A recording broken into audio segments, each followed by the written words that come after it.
Fabrizio Romano has set Liverpool's best midfield goal amid new transfer speculation. Liverpool continue to make Borussia Dortmund star Jude Bellingham their top transfer target in midfield, despite recent links with Ajax star candidate Mohammed Kudus.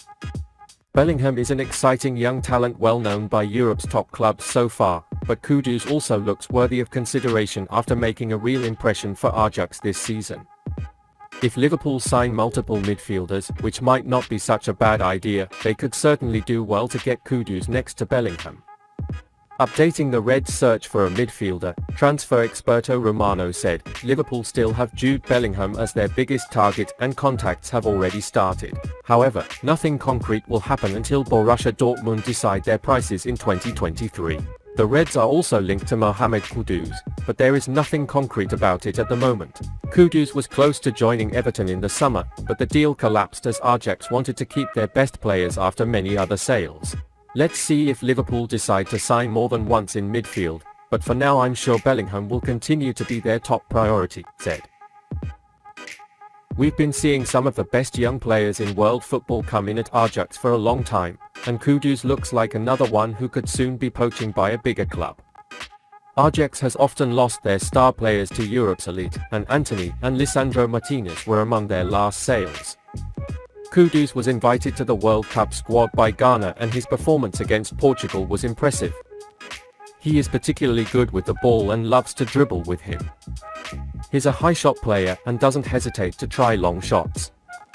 He also uses his speed well and knows how to break the defensive setup. It is clear that Liverpool need a player in the Kudus profile. Since Wijnaldum left the club, a player with this profile has hardly joined the team and the Reds' contribution from midfield has decreased recently. Mohammed Kudus has especially offensive midfield features that can solve this problem. He scored 4 goals in 15 games for Ajax this season and managed to make 1 assist in 1 match in the World Cup. The Ghanaian player can play not only in the midfield but also in the forward position. The 22-year-old young star recently announced that he sees Liverpool's Spanish star Thiago as an idol and takes his game as an example. However, Kudus' profile seems more suited to an offensive role. If he wants to evolve into this role, it may be the right choice to do so under Klopp. According to Transfermarkt data, its current market value is shown as €15 million. Do you think Mohammed Kudus can succeed at Liverpool? The Liverpool correspondent confirmed the interest in Enzo Fernandez. Benfica's midfielder Enzo Fernandez drew attention to the goal he scored in Argentina's 2-0 victory over Mexico, while Liverpool was among the fans of the 21-year-old player. Enzo Fernandez managed to turn the pass he received from Lionel Messi into a goal after good moves in the penalty area, and contributed to the Argentina victory. The young midfielder showed his fast feet and shooting ability, which were his key features in his first season with Benfica. You can clearly see this when they record Argentina's second goal. Since signing from River Plate to Portuguese club Benfica in July, Enzo Fernandez has scored 3 goals and provided 5 assists in 24 Champions League games so far, including assists against PSG and Juventus. After the World Cup, he can look back at his last 16 clash with Liverpool, which has followed his development as he plans midfield additions in 2023. On Friday, Sky Germany's Florian Plettenberg reported that the Reds have a very good chance in the race to sign Jude Bellingham. However, the journalist, who has links to sources close to Jürgen Klopp, also said that interest in the 2 unnamed South American midfielders has increased.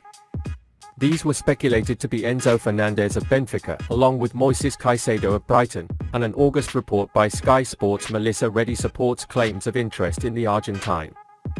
As Liverpool struggled desperately to find a late solution to their midfield injury crisis, Reddy weighed in. With the final day loan motion sealed for Arthur, it was announced that efforts were made to strengthen the ranks in the middle of the park over the summer. But perhaps most interesting now is the mention of a watch summary from River Plate about Fernandez, whose movement is designed to continue its development. This shows that inside the club, as with Matheus Nunez' transfer from Sporting Lisbon to Wolves, they are aware of the situation, but perhaps eager to see how the player progresses at a higher level before committing.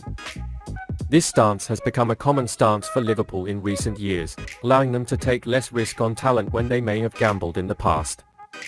One downside to this, of course, is that the price tag will inevitably go up. That will almost certainly be the case for Fernandez as his star rises in Qatar.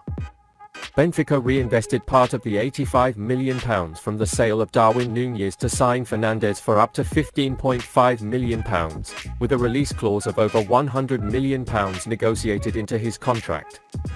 After Saturday's game, Messi told Ole that Fernandez's talent did not surprise him, adding that he saw him as a fantastic kid and a very important player for us. Enzo Fernandez really continues to shine. Just like Jude Bellingham, he is a complete player and has the skills to play in any position in the midfield. The midfield partnership they will make with Jude Bellingham, who is at the top of the list, may indeed be a harbinger of a game that is enjoyable to watch. Fabrizio Romano has now made big claims about Liverpool replacing Julian Ward. Trusted journalist Fabrizio Romano has shared new updates on Liverpool's Julian Ward situation. According to a report by The Guardian, the Reds are considering removing their sporting director role at the club. But Romano doesn't think this is the case, as he has set the criteria for Ward's replacement. He says Jürgen Klopp's side is looking for someone willing to come and work on a long-term project. This is surprising, said Romano. To be honest, Julian Ward was the man who was ready to change the Liverpool project after the Michael Edwards era, but now he will step down at the end of the season. It's a big change for Liverpool, and I'm sure they want to make sure their next coach is someone who will work with Jürgen Klopp on a long-term project. Something is definitely changing for Liverpool. With Ward's surprise exit, there is confusion about where Fenway Sports Group is going from here. The Reds' athletic director took over the role just 6 months ago from his predecessor, Michael Edwards, which was seen as a smooth transition. However, things couldn't get any more hectic behind the scenes at Anfield, following FSG's move to put the club up for sale and Mike Gordon stepping back from his day-to-day role. Ward played a pivotal role in the deals of Luis Diaz in January and then Darwin Nunez in the summer. He also played a leading role in Mohamed Salah's long-awaited contract renewal. However, fans are now worried about what his exit will mean for the club in terms of the transfer market. Hopefully these departures won't have a spiraling effect on operations at Kirkby, as the next 2 windows will be pretty critical to the success of the Reds. While there are many star players who will leave the team, the names that will replace them need to be carefully selected and studied meticulously.